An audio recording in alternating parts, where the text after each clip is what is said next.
This is a work of fiction created for entertainment purposes. Before we begin, tell us in the comments where you are watching from. It is always fascinating to see how far these stories can reach. The winter of 1887 descended upon Cheshire County, New Hampshire, with a ferocity that would be remembered for generations.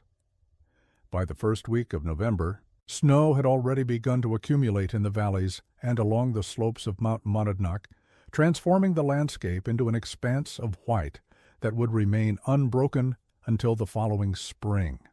The township of Marlborough, a scattered community of fewer than 400 souls, found itself bracing for what the old-timers predicted would be one of the harshest winters in living memory. For those who lived beyond the village center, in the isolated farmsteads that dotted the rocky hillsides and narrow valleys of the region, the arrival of deep winter meant entering a period of profound isolation that could last for months. Among these isolated residents was a woman named Cordelia Hargrove, a widow of 63 years who occupied a substantial farmhouse on the Old Keene Road, approximately 5 miles north of Marlborough Village. The property had been in the Hargrove family since the early decades of the century, originally established by Cordelia's father-in-law, Ephraim Hargrove, during the period when New Hampshire agriculture was expanding into previously uncleared lands. Ephraim had been a man of considerable ambition and physical vigor, carving a working farm from forest and rocky soil through sheer determination and decades of backbreaking labor. The house itself stood as a testament to the solid building practices of that era. Constructed in 1824, according to the date carved into the massive granite lintel above the front entrance, it was a structure of post and beam construction, built to withstand the extremes of northern New England weather. The building rose 2 full stories, with a steep pitched roof designed to shed the weight of accumulated snow before it could threaten the structural integrity of the building. The walls were thick, constructed of heavy timbers filled with brick nogging for insulation, and sheathed in clapboards that had weathered to a silvery gray over the decades. The windows were narrow, a practical response to the need to minimize heat loss during the long winters, and each was fitted with wooden shutters that could be closed against the worst storms. The interior of the house reflected the practical needs of farm life. The ground floor consisted of a large keeping room that served as kitchen and general living space, with a massive cooking fireplace at one end and a cast-iron stove that had been installed in the 1860s to provide more efficient heating. A smaller parlor room, rarely used, stood at the front of the house, furnished with the better pieces that the family had accumulated over the years. A narrow staircase led to the second floor, where 3 bedrooms and a small storage room provided sleeping and storage space. The attic above, accessed by a ladder from one of the bedrooms, was unfinished but provided additional storage and served to insulate the living spaces below.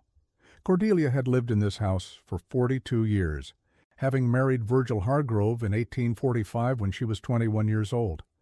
Virgil was Ephraim's only surviving son, and he had inherited the farm upon his father's death in 1852. Theirs had been a marriage of mutual respect and shared labor, though not, by most accounts, one of great romantic passion.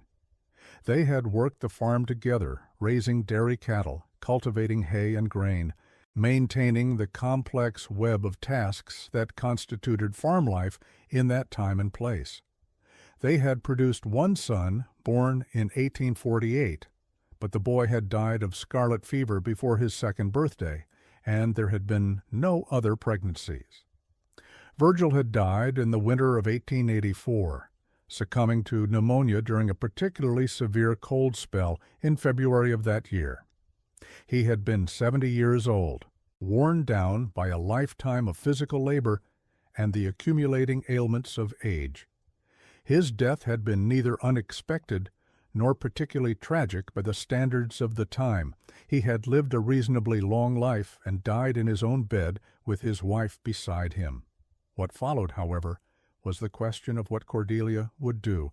At 60 years old, she was too old to manage the farm alone as an active operation, yet not so old that she required constant care or supervision. She had made her decision with characteristic practicality. The dairy herd was sold, along with most of the farm equipment that she could not use alone. She kept a single draft horse for transportation and occasional light farm work. The hay meadows were leased to a neighboring farmer who paid a modest annual rent. The kitchen garden she maintained herself, as she had always done. The house and the remaining land, approximately 120 acres in total, became her domain, a space she occupied alone with a self-sufficiency that some neighbors admired and others found somewhat unsettling. The property extended from the Old Keene Road back into the hills, encompassing cleared meadowland near the road and increasingly wild terrain as one moved toward the property's eastern boundary. Perhaps 30 acres were cleared and had been used for cultivation or pasture.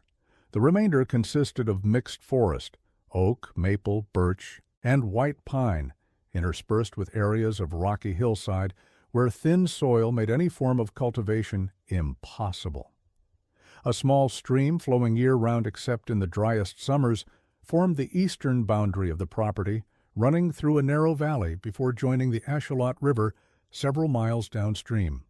In addition to the main house, the property included several outbuildings that spoke to its history as a working farm. The barn, substantially built and still in good repair despite its age, stood perhaps 50 yards from the house. It was large enough to shelter a dozen cattle, though now it housed only the single horse and provided storage for hay, grain, and the various tools and equipment that accumulate on any farm. A smaller building, which had once served as a chicken coop, stood nearby, though it had not housed chickens for several years. A woodshed attached to the rear of the house provided storage for the split firewood that would be needed to heat the house through the winter months. But it was another structure, less visible and less remarked upon, that would come to play a central role in the events that followed. This was the root cellar, built into a hillside approximately 30 yards from the rear of the house. Root cellars were common features of New England farms, providing a cool, frost-free environment for storing vegetables, preserved foods, and other items that needed protection from freezing temperatures. What made the Hargrove root cellar unusual was the care and expense that had gone into its construction. Unlike many such structures, which were simply excavations lined with fieldstone and covered with a wooden roof, the Hargrove root cellar had been engineered with considerable attention to detail. It had been constructed in 1826, according to family records, 2 years after the house itself. The entrance was through a heavy wooden door set into the face of the hillside, with stone steps leading down to a chamber that had been excavated to a depth of nearly 8 feet. The walls were lined with carefully fitted stonework, mortared to prevent water infiltration.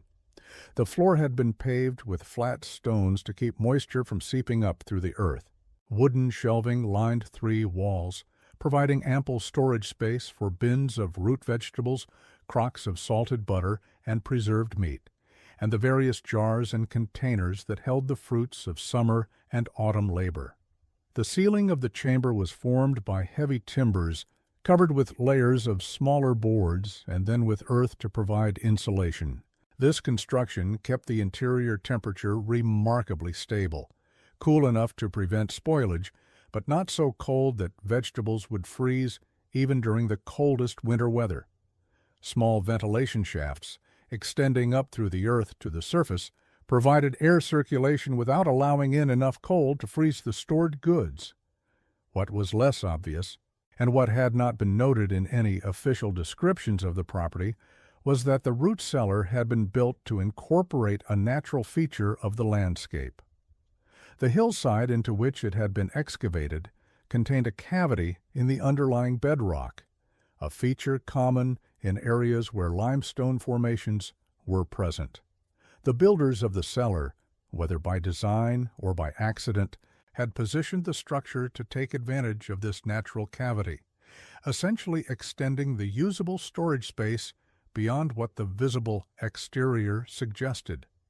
This geological quirk had been noted in a surveyor's report from 1830, commissioned when the property boundaries were being formally established. The surveyor, a man named Josiah Brennan, had written, "The root cellar structure appears to extend into a natural cavity in the limestone formation underlying this section of the property. The full extent of this cavity has not been determined, as it continues back into the hillside beyond the improved portion of the cellar. Such features are not uncommon in this region and typically do not affect the utility or value of the property." This observation had been filed away in county records and largely forgotten. The Hargrove family had used the root cellar for its intended purpose for decades without apparently giving much thought to the geological features beyond the worked portion of the space. It was simply a useful structure, one of many that made the farm functional and livable. Cordelia Hargrove was known in Marlborough as a competent and self-sufficient woman, though not one who sought out social connection. She attended Sunday services at the Congregational Church when weather and road conditions permitted, always sitting in the same pew on the left side of the sanctuary, near the front, but not in the very first row. Her presence was noted. Her participation in hymns and prayers was appropriate, but she did not linger after services for the social exchanges that others engaged in. She would speak with the minister if he approached her, would nod politely to neighbors she encountered, but she did not initiate conversations or accept invitations to social gatherings.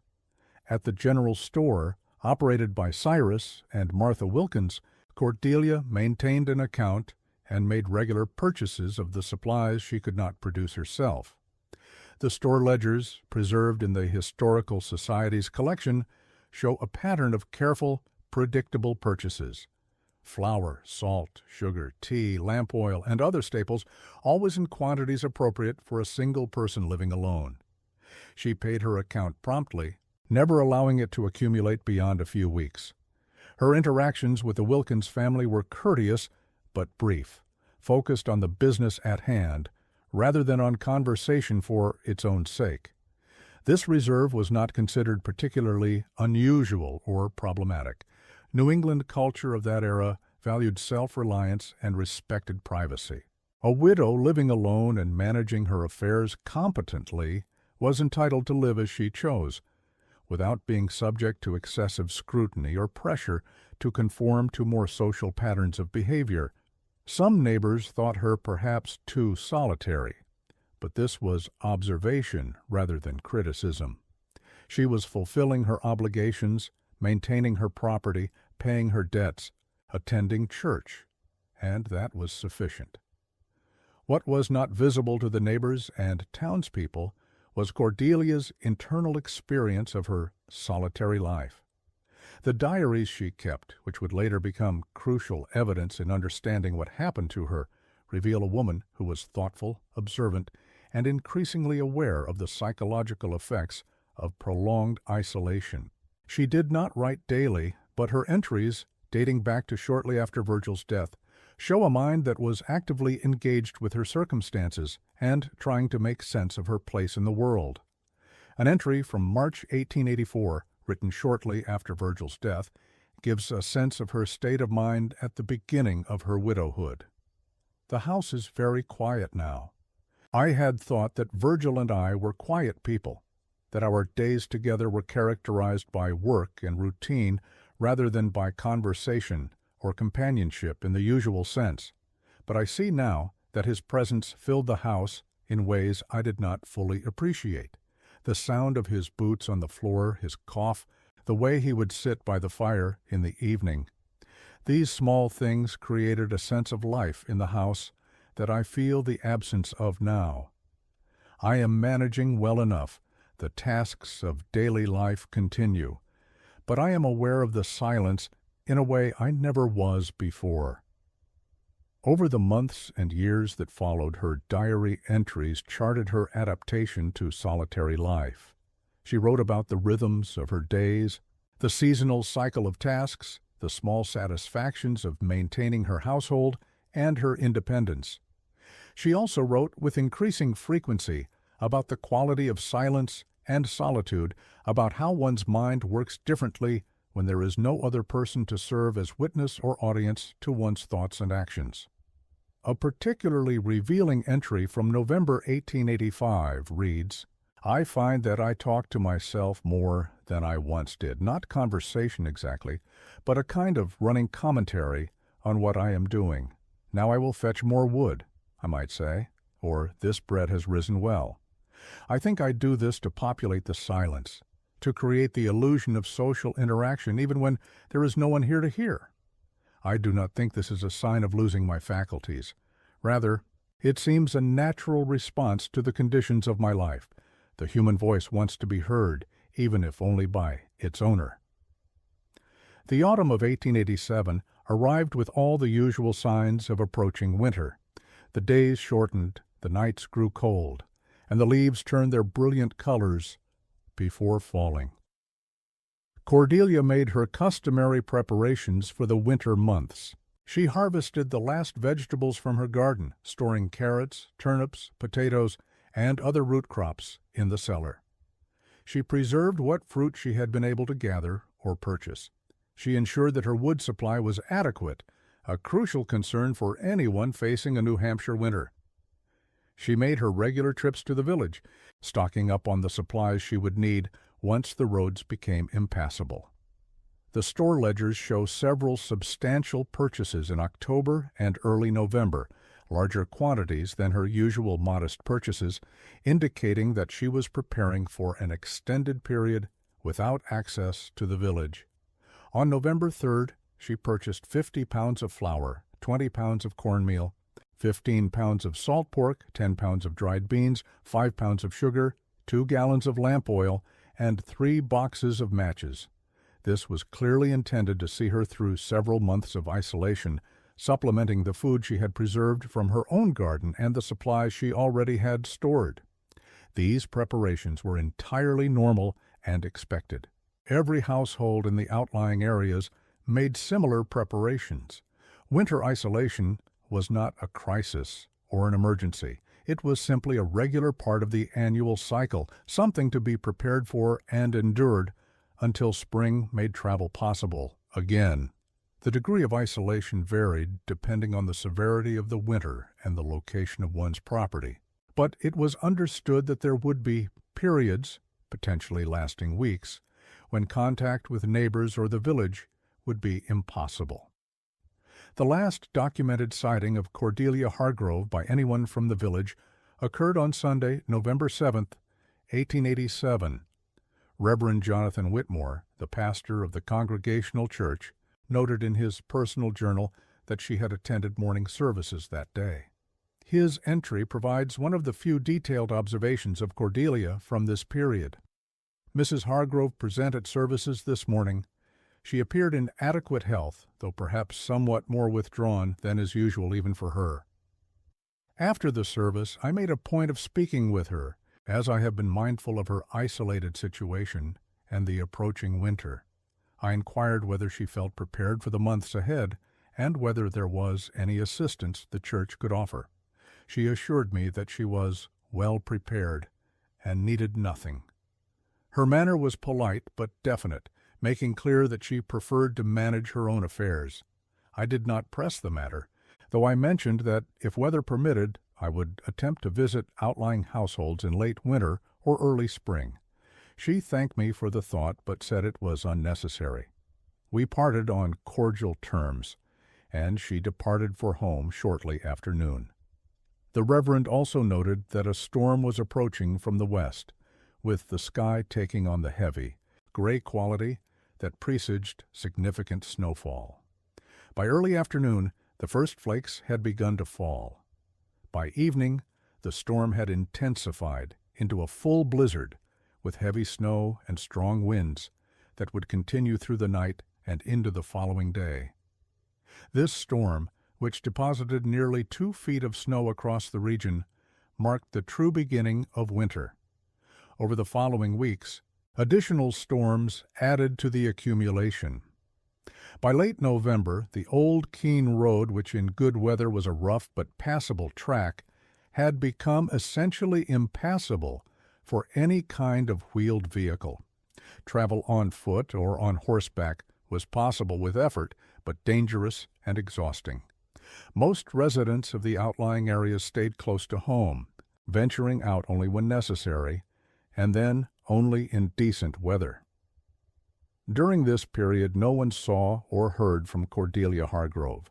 This was not considered unusual or alarming. She lived alone and had no regular commitments or schedule that would require her presence anywhere but on her own property. If smoke was seen rising from her chimney, which it occasionally was by anyone who happened to be traveling along the Old Keene Road, this was taken as evidence that she was there and maintaining her household. If no smoke was seen, this might mean she was using less wood than usual, or that one was looking at the wrong time of day, or any number of innocent explanations. What was happening at the Hargrove property during these months would not be known until much later, when her diaries were discovered and examined. But even then, the picture that emerged was incomplete, fragmentary, raising as many questions as it answered. The bedroom diary, the journal that Cordelia kept in her room and wrote in, apparently, at night before sleeping, continued through December and into January with entries that tracked her daily life and her internal state. The entries from early December are matter-of-fact, recording tasks completed, observations about the weather, and occasional reflections on her circumstances. December 5th, 1887. Another heavy snow overnight. I estimate we have had more than 3 feet of accumulation so far this season, and it is early yet. The house is tight and warm. I have been working through my supply of wool, spinning, and knitting. There is something meditative about such work, a rhythm that calms the mind. I am quite content with my situation. Solitude is not loneliness if one approaches it properly. December 12th, 1887. The days are very short now, dark by late afternoon. I find I must be mindful of lamp oil, as I purchased only 2 gallons in November and must make it last until spring. I have been reading Scripture in the evenings, finding comfort in the familiar passages. The silence of the house is profound, particularly on cold nights when even the wind seems to hold its breath. By mid-December, however, a subtle shift begins to appear in the tone and content of her entries. She begins to write more about sounds she hears in the house at night. December 18th, 1887. I lay awake last night listening to the house settling. All houses make sounds, I know this. The timbers contract in the cold, nails shift slightly in their holes, floorboards adjust their position. But I have lived in this house for 42 years, and I know its sounds. Last night there were sounds I did not recognize. Not loud, not alarming, but unfamiliar. A rhythmic creaking that seemed to come from below, from the direction of the root cellar. When I rose this morning and went about my tasks, I found myself listening for the sound in the daylight, but of course it was not there. Sounds are different at night, more noticeable in the silence. I am certain it is nothing to concern myself with. Tirelessly. December 23rd, 1887. The unfamiliar sounds continue. I have concluded that they are related to the unusual severity of this winter. The freeze has penetrated deeper into the ground than is typical, and perhaps this is affecting the house foundation or the root cellar in some way. When I went down to the cellar yesterday to fetch potatoes, I noticed that the stones of the floor seemed to have shifted slightly, creating small gaps that were not there before. Frost heave, I suppose, though I have never noticed it in that space before. The cellar has always been remarkably stable. December 29th, 1887. I am troubled by dreams that I cannot remember clearly upon waking. In these dreams I am moving through the house in darkness, following sounds that seem to lead me downward. I wake confused about whether I have actually risen from bed and walked through the house or whether the entire experience was dreaming. This morning I found my house slippers damp and cold, as though I had walked outside or on a cold floor, but I have no memory of doing so. Perhaps I did sleepwalk. though I have never done such a thing in my life. The mind does strange things in winter isolation. The progression of entries through January shows Cordelia becoming increasingly preoccupied with the sound she hears and with the root cellar. January 3rd, 1888. I spent considerable time in the root cellar today, much longer than necessary for the simple task of retrieving vegetables. I found myself simply sitting there on the bottom step, listening to the quality of the silence in that space. It is different from the silence in the house, denser, more complete. The stone walls seem to absorb sound rather than reflecting it. While sitting there, I had the distinct impression that the cellar is larger than I have always believed it to be. The back wall, where the worked stone gives way to natural rock face, seems to recede into shadow in a way I have never noticed before. January 8, 1888. I have made a discovery that troubles me, though I cannot articulate why it should. The back wall of the root cellar, which I have always understood to be solid stone, is not as solid as I believed. While organizing the stored vegetables today, I noticed that several of the stones in the wall are loose, not mortared in place, but simply fitted together. When I removed one of these stones out of curiosity, I found that it revealed an opening behind it. Not a large opening, but definitely a gap leading back into the hillside. I could feel air moving through the gap, cool air with an odd quality to it, a smell of deep earth and minerals. I replaced the stone, but found myself thinking about that opening constantly throughout the evening. Tomorrow, I will investigate further. January 11th, 1888. I have removed several of the loose stones from the back wall of the root cellar and have discovered that they conceal the entrance to a passage leading back into the hillside. I knew, in a general sense, that there were limestone caves in this region, but I did not know that one extended beneath our property. The passage is not large. I would need to stoop to walk through it, but it definitely continues back beyond where my lantern light reaches. I did not explore it today, but I find myself drawn to it in a way I cannot fully explain.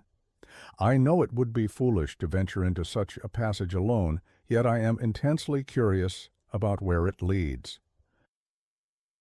January 14th, 1888. I have explored the passage. I took a lantern and proceeded carefully, testing each step before committing my weight to it. The passage descends at a gentle angle for perhaps 40 feet, then opens into a larger chamber. This chamber is natural, carved by water over countless years, with a ceiling that rises to perhaps 10 feet at its highest point. The floor is uneven but navigable. The walls glisten with moisture in places, and the air is cool but not uncomfortably cold. I stood in the center of this chamber and was struck by the profound silence of the place. No sound penetrates from outside. It is a space separate from the world above, existing in its own silence and darkness. January 18th, 1888. I have been spending increasing amounts of time in the underground chamber. I have brought a chair down and set it up in the center of the space. I find I can sit there for hours, simply being present in that silence. The quality of that silence is unlike anything I have experienced. It is not empty silence, but somehow full, dense, as though the silence itself has substance. When I am there, the anxious quality of my thoughts seems to quiet. The constant awareness of time passing, of tasks to be done, of the pressure of solitude, all of this fades. I understand that this behavior may seem strange or even concerning, but I find the experience deeply peaceful. January 22nd, 1888. There is something in the chamber with me, though not in any physical sense. I do not see anything, I do not hear anything, but I am increasingly certain that I am not alone when I sit in that space. The presence, if I can call it that, is not threatening. It is more like an attention being paid, an awareness focused on my presence. I have tried to dismiss this impression as imagination or the effect of spending too much time in an unusual environment. but the sensation persists and grows stronger. The darkness of the chamber seems to have depth and texture. The silence seems to listen. January 26, 1888. I have explored further into the cave system. At the back of the first chamber there is a narrow opening that leads to additional passages. I have followed these passages, crawling in some places, moving carefully through spaces that are barely wide enough for my body. The cave extends much further than I initially realized. There are multiple chambers connected by passages of varying sizes. In one chamber I found formations of stone that have been shaped by water over millennia, columns and curtains and strange growths of mineral deposits. In the light of my lantern, they appeared almost organic, as though the stone itself were alive and growing. I am aware that what I am doing is dangerous. If I became injured or trapped in these passages, no one would find me. Yet I cannot stop myself from exploring further. Something draws me deeper into the darkness. January 29, 1888. My lantern failed today while I was deep in the cave system far beyond the first chamber. I found myself in absolute darkness, deeper and more complete than any darkness I have experienced above ground. In that darkness, I experienced something that I cannot adequately describe. The absence of light was so total that my eyes could not provide any information about my surroundings. I had to navigate by touch alone, feeling my way along stone walls, testing each step before taking it. But as I moved through that darkness, I became aware that I was not lost. Some sense beyond vision or hearing was guiding me. I could not have told you how I knew which direction to move, but I knew. I found my way back to the first chamber, where I had left a second lantern burning without any conscious process of navigation. When I emerged into the lantern light, I found that I was shaking, not from cold, but from some other reaction I cannot name. February 2, 1888. I understand now what Virgil was doing in his final year. I had thought he was simply becoming withdrawn, retreating into melancholy as his health declined. But I found something today that suggests otherwise. In a small side chamber that I had not explored before, I discovered marks on the stone wall, scratches or carvings deliberately made. They are simple marks, not writing or recognizable symbols, but patterns of lines and curves that repeat. They were made by human hands using some tool to score the relatively soft limestone. How long they have been there, I cannot say. They could be ancient, or they could have been made recently, but I think Virgil made them. I think he was down here, in these chambers, before he died. I think he felt what I am feeling, this pull toward the darkness, this sense of something patient and old waiting beneath the earth. February 5, 1888. The boundaries between waking and sleeping have become uncertain. I sleep in the chamber sometimes, lying on blankets I have brought down. I wake and am not sure if I am awake or still dreaming. The darkness of the cave and the darkness of sleep blend into one another. In this state, I experience things that I cannot distinguish as either internal to my own mind or external. I hear sounds that might be the dripping of water or might be something else. I sense movement in the darkness that might be shadows cast by my lantern, or might be something that exists independent of light. I am aware that I am describing symptoms that might indicate deterioration of my mental state, but I do not feel distressed or confused. Rather, I feel as though I am experiencing something real that simply does not fit into the categories I have always used to organize my experience. February 8, 1888. There is a deeper passage, narrower than the others, that I have only recently discovered. It leads downward at a steep angle, and I have followed it only part way, as it becomes very tight and difficult to navigate. The air that comes from this passage is different, colder, with a smell that I associate with very old things, with time itself perhaps. I am drawn to explore this passage, though I know it is dangerous. Something waits at the end of it. I am certain of this. Not something alive in the usual sense, but something nonetheless.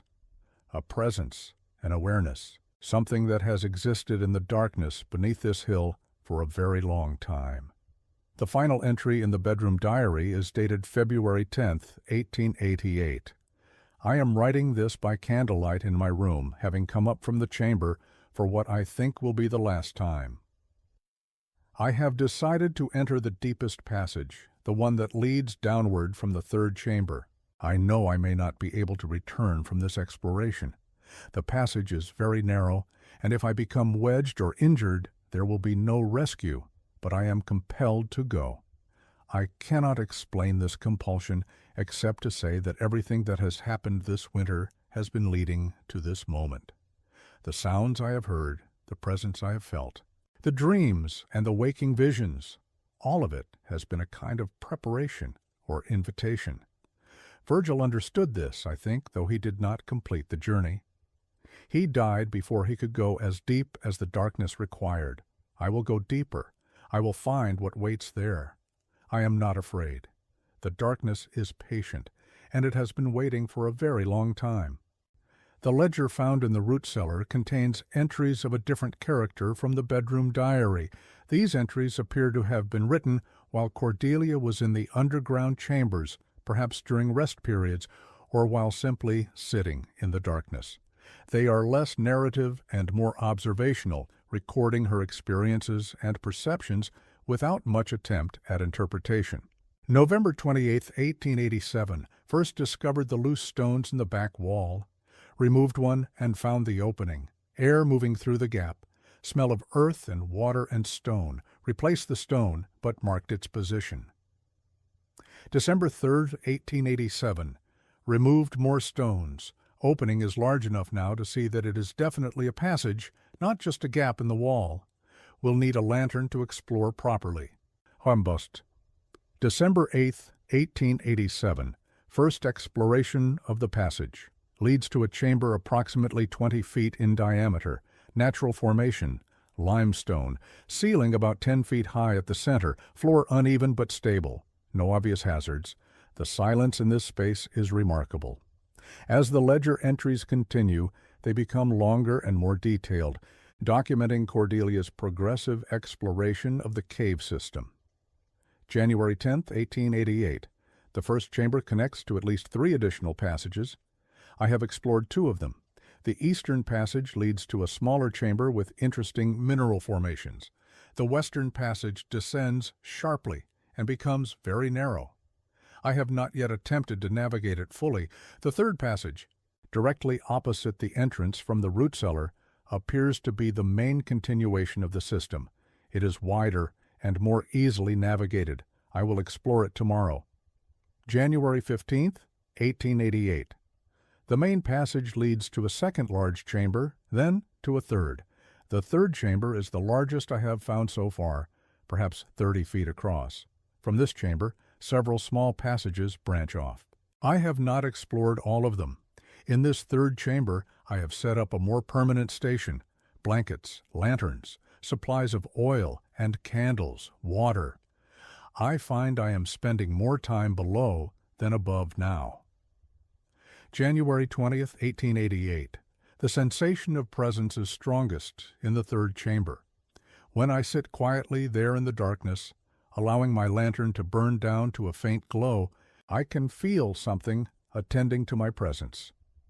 It is not hostile or threatening, but it is definite. The darkness in this chamber is not empty.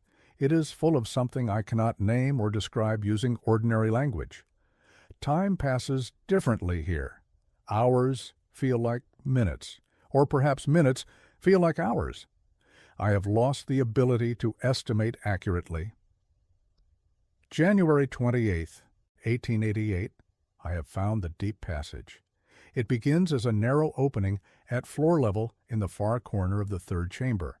It descends at perhaps a 45-degree angle. I have explored the first 20 feet or so. The passage is tight. I have to crawl on my stomach in some places. It is difficult to bring a lantern through such a passage. I have been using candles instead, which are more manageable in confined spaces. The passage continues beyond where I have explored. Tomorrow, I will go deeper. February 1st, 1888. The deep passage opens into a fourth chamber after perhaps 60 feet of crawling. This chamber is different from the others. It is warmer, though I cannot identify any source of heat. The air is very still, with no movement or circulation. The rock formations are different, smoother, as though worn by water that flowed here in the very distant past. In the center of this chamber there is a depression in the floor, roughly circular, perhaps 8 feet across. It appears to be very deep, though I have not tested its depth. I did not spend long in this chamber on my first visit. The quality of the silence there was overwhelming. February 6th, 1888. I have spent increasing time in the fourth chamber. The depression in the center appears to be a vertical shaft descending straight down into the bedrock. I have lowered a rope with a weight attached as far as the rope would reach, perhaps 80 feet, without finding bottom. This shaft is what the entire system has been leading to. This is what has been drawing me deeper. This is where the presence is strongest. February 9th, 1888. I have decided to descend into the shaft. I have rigged a rope system using spikes driven into the rock at the edge of the depression. I do not know how deep it is or what I will find at the bottom. I understand that this is extremely dangerous and that I am unlikely to be able to return if I encounter any difficulty. But I am beyond the point where such practical considerations matter. The darkness calls from that shaft, and I must answer. Everything else, my life above ground, my identity as Cordelia Hargrove, my history and memories, all of it has become insubstantial, dreamlike. What is real is the darkness beneath the earth and what waits in that darkness. The final entry in the ledger, undated, appears to have been written hurriedly.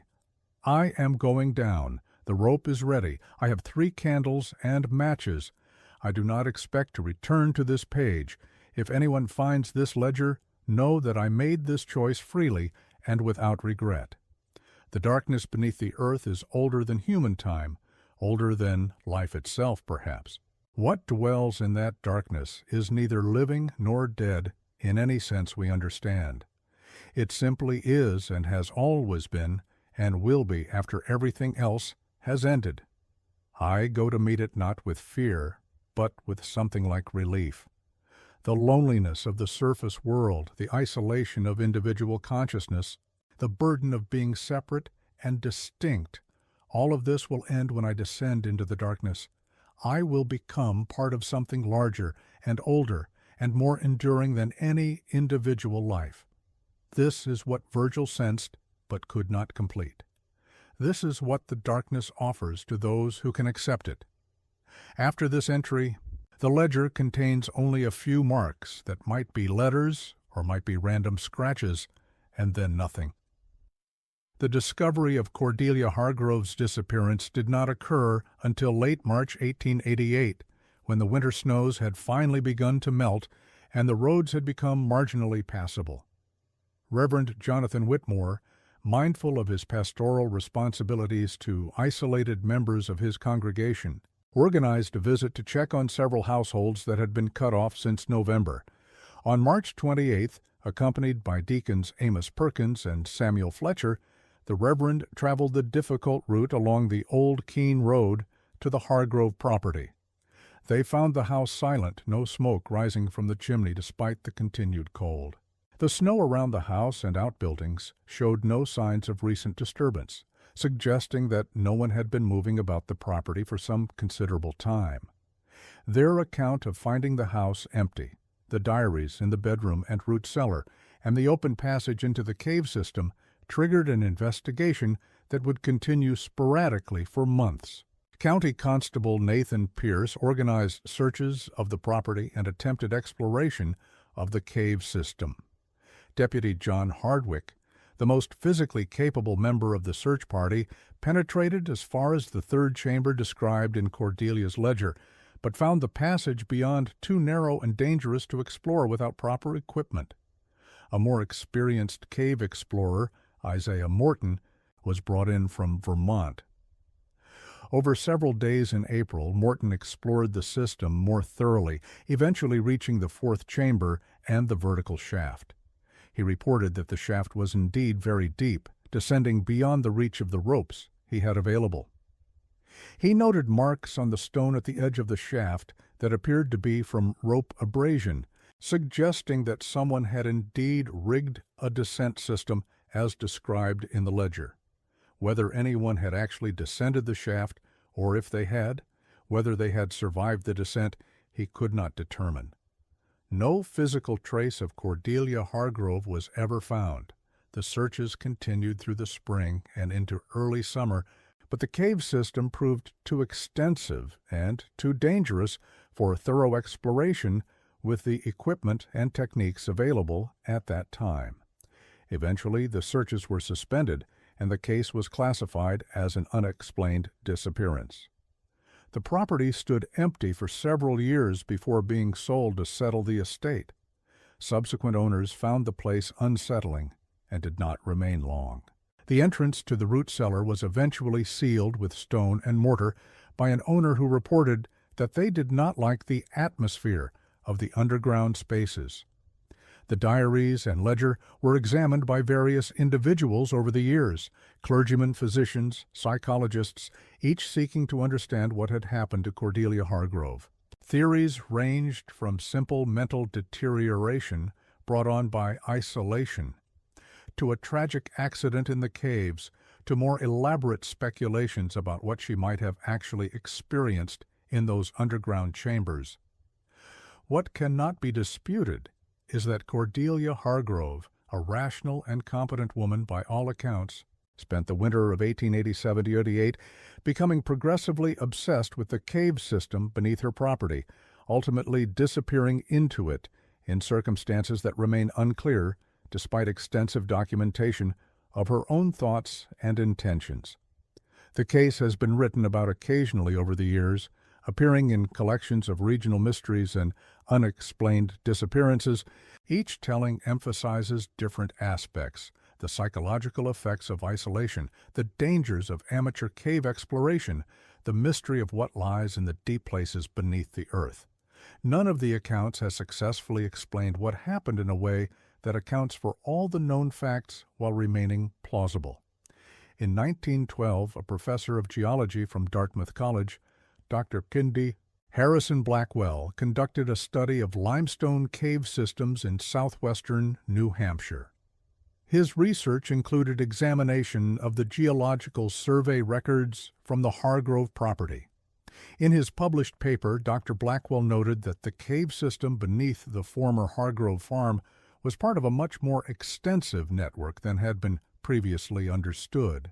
He wrote, "The limestone formations in this region date to the Ordovician period, approximately 450 million years old. The cave systems formed through slow dissolution of the limestone by slightly acidic groundwater over millions of years. What appears from surface examination to be isolated cave features are often connected through narrow passages to much larger systems extending for miles underground." Dr. Blackwell also noted something unusual about the specific formation beneath the Hargrove property. In the geological strata exposed in the cave walls that had been documented by earlier explorers, he identified what he termed anomalous features, sections of rock that appeared to have been altered by processes other than normal water dissolution. He speculated that these features might indicate the presence of unusual mineral deposits, or perhaps exposure to hydrothermal activity in the distant past.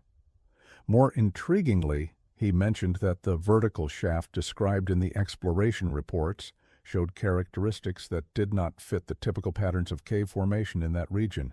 The shaft appeared too regular, too vertical, to have formed entirely through natural processes, though he admitted he could not propose a convincing alternative explanation. In 1925, a writer named Margaret Sutherland published an article in a regional magazine about unsolved disappearances in rural New England. Her piece on the Hargrove case included interviews with several elderly residents of Marlborough who had been young adults in 1888. One of these interviews with a woman named Beatrice Hammond provided an interesting detail that had not appeared in earlier accounts. According to Mrs. Hammond, who had been 19 years old in 1888 and lived on a farm adjacent to the Hargrove property, there were stories circulating in the community even before Cordelia's disappearance about unusual phenomena associated with the Hargrove farm. Mrs. Hammond recalled, "People would see lights at night coming from the direction of the Hargrove place, not house lights, not lantern lights, but something else, a kind of glow that seemed to come from the ground itself. My father said it was probably marsh gas or some such natural thing, but he would not let us children go anywhere near that property after dark. And there were sounds, too, especially on winter nights when the air was very still. Sounds like wind, but not quite like wind. My mother said it was just the acoustics of the hills playing tricks, but she never sounded entirely convinced." Mrs. Hammond also mentioned that after Cordelia's disappearance, her father and several other men from neighboring farms had discussed the possibility of sealing the cave entrance permanently. They feared that someone else might enter the system and meet a similar fate. However, the property was tied up in legal proceedings related to settling the estate, and they did not have the authority to make such modifications. By the time the property was sold and the new owners took possession, the men who had discussed sealing the caves had moved away or lost interest in the matter. Another elderly resident interviewed by Margaret Sutherland was Henry Caldwell, who had been a deputy assisting Constable Pierce during the 1888 investigation. Caldwell, who was 83 years old at the time of the interview, provided additional details about the search efforts that had not been included in the official reports. He recalled that after Isaiah Morton's exploration of the cave system, there had been discussion about attempting to descend the vertical shaft using proper equipment. However, this plan was abandoned after an incident that disturbed the search party. According to Caldwell, during one of the exploration attempts, Morton had lowered a weighted rope into the shaft to try to determine its depth. The rope was allowed to descend for more than 100 feet before Morton decided to pull it back up. When the rope was retrieved, the weight at the end was gone, apparently having detached at some depth below. More disturbing was the condition of the rope itself. The last 20 feet of rope that had been deepest in the shaft appeared to have been abraded or partially dissolved, as though exposed to some corrosive substance. The fibers were weakened and discolored in a way that Morton said he had never seen before in his years of cave exploration. Caldwell also recalled that several members of the search party reported feeling unwell after spending time in the deeper chambers of the cave system. He described these symptoms as including dizziness, nausea, and a sense of disorientation that persisted for hours after returning to the surface. At the time, this was attributed to bad air in the caves, inadequate oxygen, or the presence of harmful gases. However, no one had any equipment to test for such conditions, and the symptoms were vague enough that they might have had other explanations. Most intriguingly, Caldwell mentioned that on the final day of the organized search effort, one of the volunteers, a man named Robert Finch, claimed to have heard sounds coming from deep within the cave system, sounds that he described as possibly human voice, though distorted by distance and acoustics to the point where he could not be certain. When asked to describe these sounds more precisely, Finch said they reminded him of someone calling out, but the words, if there were words, were incomprehensible. This claim was not taken seriously by most of the search party, who assumed that Finch had been affected by the same environmental conditions that had made others feel unwell. The search was terminated shortly after this incident, and no one returned to explore the caves further. The property passed through several owners over the following decades, and each seemed to remain only a few years. Tax records and deed transfers document a pattern of frequent turnover that was unusual for rural property of that era. In 1894, a family named Peterson purchased the farm and attempted to return it to agricultural use.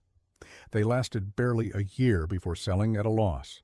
In 1898, a couple from Boston bought the property as a summer retreat, but sold it after only 2 seasons.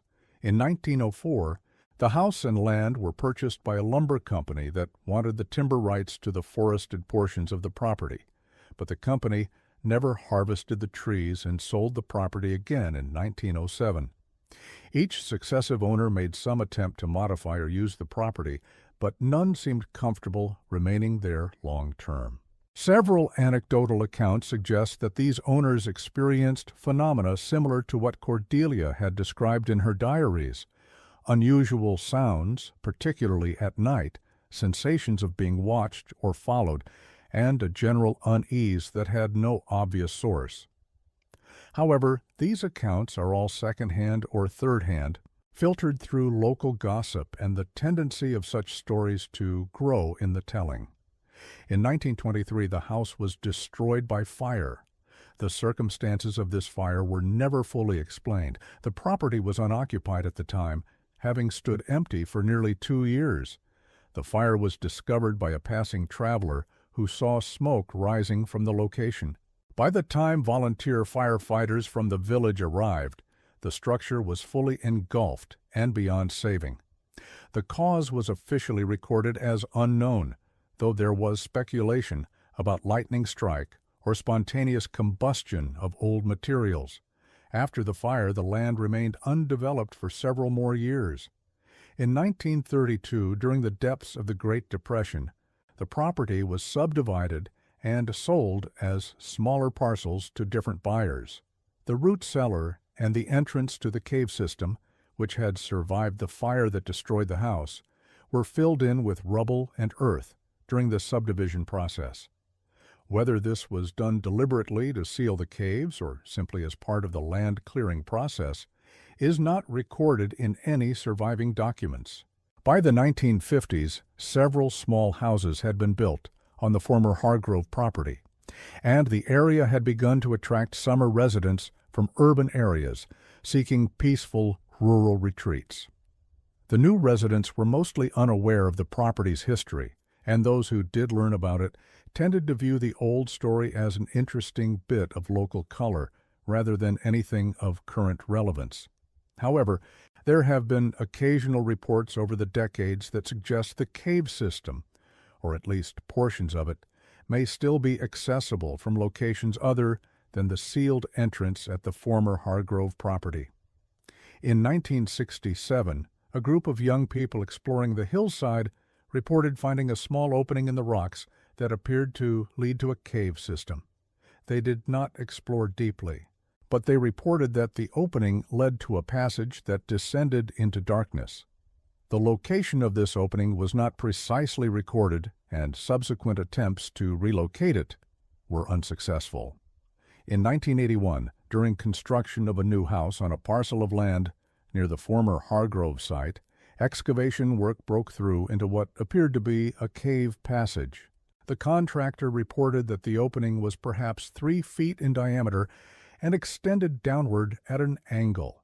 The opening was quickly filled with concrete and covered over, as the homeowner did not want a cave entrance on their property for safety and liability reasons.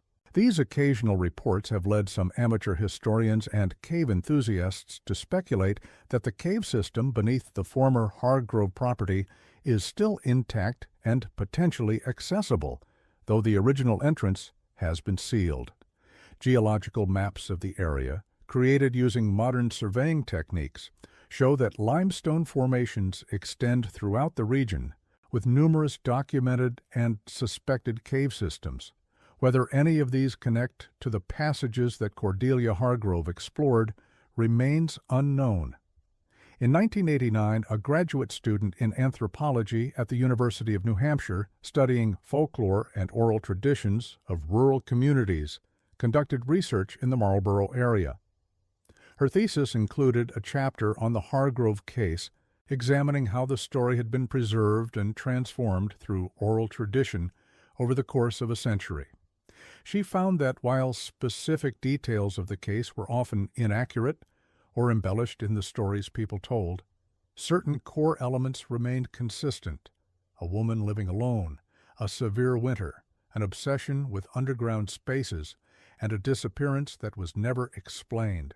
The graduate student also documented several local beliefs and superstitions that had apparently developed in relation to the former Hargrove property and the surrounding area. Some residents believed that the land itself was somehow unwholesome or cursed. Others spoke of avoiding certain sections of the hillside after dark, though they could not always articulate why. There were stories of pets and livestock behaving strangely in the vicinity, of compasses giving erratic readings, of unusual cold spots that persisted even in summer. The student approached these stories with appropriate scholarly skepticism, recognizing that they might simply represent the kind of legend formation that occurs around any site associated with tragedy or mystery. However, she noted that the consistency of certain themes, particularly the emphasis on sensations of unease, on sounds with no visible source, and on the land itself having qualities that affected those who spent time there, suggested that the stories might be preserving some genuine pattern of experience, even if the explanations people offered for that experience were speculative or supernatural. The thesis was completed, but never published beyond its submission to the university library. The graduate student, whose name was Jennifer Whitmore, left academic life shortly after receiving her degree and took a position in library science in another state. In a brief email response to an inquiry about her research sent in 2003, she wrote, "I found the Hargrove case fascinating from a folklore perspective, but I also found the research emotionally draining in ways I did not anticipate. There is something about that particular story and that particular place that affects people who engage with it deeply. I decided to focus my career on other areas. In the early 2000s, an amateur historian named David Kincaid became interested in the Hargrove case and attempted to compile a comprehensive account based on all available sources: historical documents, newspaper archives, interview transcripts, geological reports, and local oral traditions. His research was meticulous and extensive, and he produced a manuscript of several hundred pages detailing every aspect of the case he could document. Kincaid's manuscript included several observations that had not appeared in earlier accounts. First, he noted that the winter of 1887–88, while severe, was not historically unusual for the region. There had been harsher winters before and since, and many people had endured similar periods of isolation without experiencing anything like what happened to Cordelia Hargrove. This suggested that the severity of the winter alone could not account for her behavior and disappearance. Second, he documented that the Hargrove property, and specifically the hillside where the cave system was located, had a history of unusual incidents predating Cordelia's occupancy. Land records from the early 19th century included references to the area as difficult ground, and noted that earlier settlers had avoided building in certain locations despite their apparent suitability for construction. Native American oral traditions from the region, though fragmentary and difficult to verify, apparently included stories about the hillside being a place where the earth speaks, and where the boundary between worlds is thin. Third, Kincaid identified several other cases of disappearances or unusual deaths in the general vicinity of the Hargrove property over a span of more than 2 centuries. While these cases varied in their circumstances and did not form an obvious pattern, Kincaid argued that the concentration of such incidents in a relatively small geographic area was statistically unusual and might suggest some common factor. Kincaid attempted to have his manuscript published, but no commercial publisher expressed interest. He self-published a limited edition in 2008, printing 200 copies. Most of these were distributed to libraries and historical societies in New Hampshire. The book generated little attention beyond a small circle of people interested in regional mysteries. In 2011, Kincaid was found dead in his home under circumstances that were officially ruled as heart failure, though some aspects of the death were unusual enough to generate brief speculation. He was found at his desk, apparently having been working on additional research related to the Hargrove case. His computer and notes suggested he had been preparing an expanded second edition of his book, incorporating new material he had recently discovered. However, the nature of this new material was never clear, as his research notes for the expanded edition were incomplete and difficult to interpret. The site of the former Hargrove property today shows little trace of its history. Modern houses occupy the land, their occupants living ordinary lives, with little awareness of or interest in the events of 1888. The hillside where the cave entrance once existed has been graded and landscaped. If passages still exist beneath the earth, they are sealed and inaccessible, hidden beneath layers of soil and rock and concrete. Yet the story persists, passed from one person to another, written about in books and articles, discussed by those with an interest in historical mysteries. The questions it raises remain unanswered, perhaps unanswerable. What happened to Cordelia Hargrove in the winter of 1887-88? What did she experience in those underground chambers? What drew her deeper and deeper into the cave system until she disappeared entirely? The documentary evidence she left behind, her diaries and ledger, provides an intimate record of her thoughts and experiences, but this record raises more questions than it answers. Was she suffering from some form of mental deterioration brought on by isolation and the stress of living alone through a harsh winter? Or was she experiencing something real, something about the cave system or the hillside that affected her perceptions and ultimately led to her disappearance? Modern psychology would likely explain her experience in terms of isolation-induced disturbances of perception and cognition. Prolonged solitude, particularly in winter when natural light is limited and sensory input is reduced, can produce profound changes in how the mind processes information.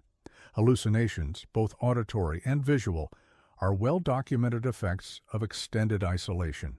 The sense of presence that Cordelia described, the feeling of being watched or accompanied by something invisible, is a known phenomenon in isolation studies, often explained as the mind's attempt to populate an environment that lacks normal social stimulation.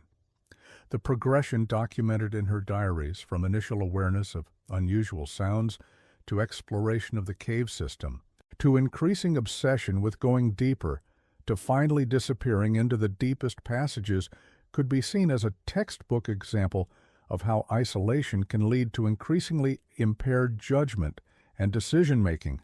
A person in a healthy mental state would recognize the danger of exploring a cave system alone without proper equipment or anyone knowing where they are. Cordelia, by her own account, recognized these dangers intellectually but felt compelled to proceed anyway. This compulsion, this inability to resist an urge that she knew was dangerous, is characteristic of certain psychological states that can be induced by prolonged isolation and stress. Yet this explanation, while plausible, does not quite account for all aspects of the case. Cordelia was not simply hallucinating or delusional in an obvious way.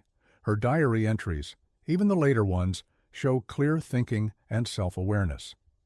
She was capable of maintaining her household, caring for herself, and documenting her experiences with precision and attention to detail. She explicitly questioned her own perceptions and considered the possibility that what she was experiencing might be purely psychological. This degree of insight and self-monitoring is not typical of someone in an advanced state of mental deterioration. Moreover, there are the physical facts that resist easy psychological explanation. The cave system was real, not imaginary. The passages she described in her ledger corresponded to what later explorers found. The vertical shaft existed as she described it. The rope marks at the edge of the shaft suggested that someone, presumably Cordelia, had indeed rigged a descent system, unless we are to believe that she descended into that shaft, died there, and her remains were never found by the search parties. We must accept that something happened that took her beyond the reach of the searches. It is also worth considering the reports from others who spent time on the property or in the cave system. The search party members who reported feeling unwell after time in the caves. The subsequent property owners who left after brief occupancy, sometimes mentioning discomfort or unease they could not explain. The various reports over the decades of unusual phenomena in the area. While each of these reports individually might be dismissed or explained in mundane terms, their cumulative weight suggests that something about that location affects people who spend time there. Geological and environmental factors might provide a partial explanation. Caves can contain hazardous conditions that are not immediately apparent: low oxygen levels, high carbon dioxide concentrations, or the presence of other gases that can affect human physiology and cognition. Radon, a radioactive gas that occurs naturally in certain geological formations, can accumulate in underground spaces and has been shown to affect human health. Infrasound, sound waves below the threshold of human hearing, can be generated by wind passing over cave openings or by water flowing through underground passages, and exposure to infrasound has been associated with feelings of unease, anxiety, and even hallucinations. Limestone caves in particular can harbor unusual mineral deposits or biological communities that might produce substances affecting human physiology. There have been documented cases of cave explorers experiencing altered states of consciousness that were later attributed to exposure to fungal spores, bacterial metabolites, or mineral aerosols. If the Hargrove cave system contained such hazards, repeated exposure during Cordelia's exploration might have progressively affected her mental state in ways that seemed to her like supernatural experience, but were actually biological in nature. Yet even granting all these possible natural explanations, we are left with the fundamental mystery of what happened to Cordelia Hargrove physically, if she died in the caves. Why were her remains never found, despite multiple search efforts that covered the accessible portions of the system? If she somehow survived and left the caves, where did she go, and why was there never any trace of her afterward? A 63-year-old woman, alone in winter, in a remote area, survival without assistance would have been extraordinarily difficult, even if she had reached the surface at some distant location. The most likely explanation remains that she did die in the cave system, probably in the vertical shaft or in passages beyond it that were too narrow or dangerous for the search parties to access. Cave systems can be extraordinarily complex, with passages that are easy to enter but difficult or impossible to exit, with vertical drops and tight squeezes that can trap an explorer. If Cordelia descended the vertical shaft and either fell or found herself unable to climb back up, her remains might be in a location that would require modern technical cave rescue equipment to reach. This explanation is rational and plausible, but it does not fully satisfy, perhaps because it reduces a complex human experience to a simple accident. Cordelia's diaries and ledger describe not a careless explorer making a fatal mistake, but a person deliberately choosing to go deeper, to seek something she believed waited in the darkness. Whether that belief was rational or delusional, whether what she sought existed in any objective sense or only in her mind, we cannot determine from the available evidence. The case remains ultimately an illustration of how much we do not, and perhaps cannot know, about certain human experiences. We can document the facts. Cordelia lived, she kept records, she explored caves, she disappeared. We can propose explanations based on our understanding of psychology, geology, and human behavior, but we cannot definitively say what she experienced in her final weeks and days, what drew her into the earth, or what she found there. Perhaps the most honest response to the case is simply to acknowledge the mystery and to recognize that some stories resist the kind of closure we typically expect from historical narratives.